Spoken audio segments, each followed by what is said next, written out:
Hey, I'm Rafael, this is Fotis Zingolau, and in this series of videos, we're discussing why men over 30 who have been training for a while and are careful with their diets, they still don't look great naked. So I have done 4 videos so far, so this is the 5th one. Now, another reason why men don't look great naked is that they allow for too much freedom in their diets and in their training. And yeah, freedom can be a very bad thing. So let me give you a great example for this.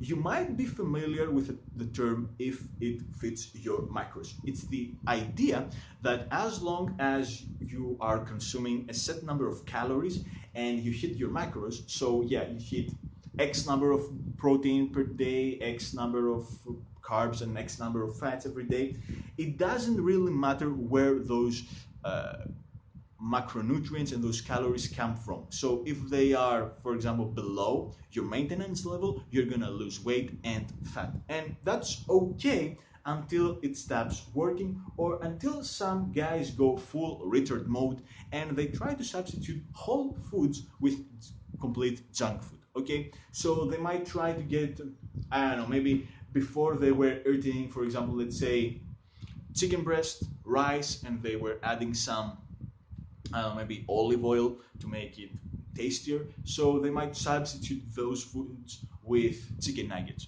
So they might have the same number of protein, carbs, and fat. Okay, those 2 meals. But you know what? It's not the same when it comes to your body composition, how your body looks, and how you actually feel. Because I that's something that you actually see if you work with clients. Okay, the more they focus on junk food, even if their calories and their macros are on point, then their body doesn't look as well as if they instead focused on whole foods. Plus, they don't actually perform as well. So their gym performance might suffer. They might not have energy during their days. They might have their mental clarity might go down the drain, and it's all because they don't choose whole foods, and instead they think that, hey, you know what, as long as my calories and my macros are okay, I can eat whatever I want. Well, sorry, this doesn't work if you're over 30, if you're not taking steroids, if you're not a genetic freak. Okay, if you're just like me, you have average genes, you're a busy guy who doesn't have a ton of free time, then sorry, but you know what, picking whole foods and not allowing too much freedom in your meals, yeah, it's gonna help you much better achieve your goals. It's gonna help you achieve them faster and easier.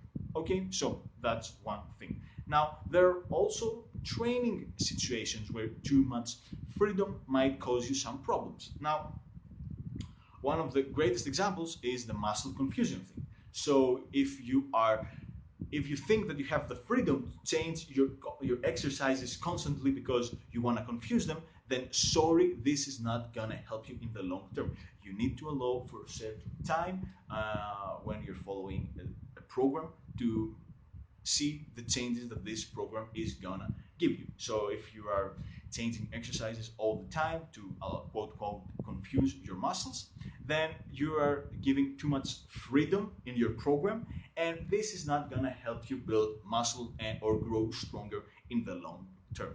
And another problem some guys might have, and this is something that I think I am kind of to blame partially, is that I am against being autistic with exercises. So I teach that as long as you follow certain principles, you can actually do any kind of exercise you want as long as it fits certain criteria. So I'm giving you some freedom when it comes to your exercise selection, but some guys take this and run it to the other side. So they might, for example, change an exercise every once in a while. Okay, and that's really bad because ideally you want to have some structure in your exercise selection. Okay, so again, you don't want too much freedom when it comes to your program, to your diet, to your exercises, etc., etc.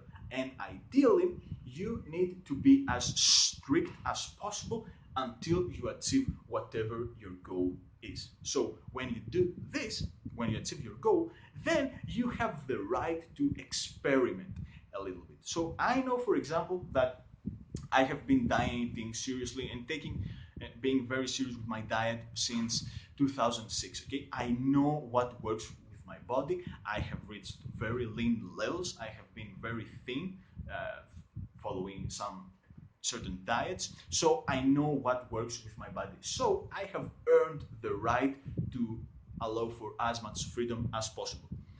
And this helps me know that, you know what, if I am not seeing the result, some kind of results that I want, I know where I mess up. And if I am motivated enough, I can make those improvements. But if you, on the other hand, are still struggling to reach a certain to reach the body you want, okay, and you don't have an idea of what worked in the past because you haven't experienced the results you want yet, then you know what, you don't need freedom, okay, you need someone to tell you, hey, this is the structure I want you to follow, and when you reach your goal, then you know what, we're gonna see how much flexible we can be with our training approach, with our eating approach, or whatever. But it's a right, but freedom is a right you have to earn. Yeah, that would be very poetic, but hopefully you understand what I'm talking about. So if you still don't have the body you want, yeah, one problem might be that you're being too flexible. You have too much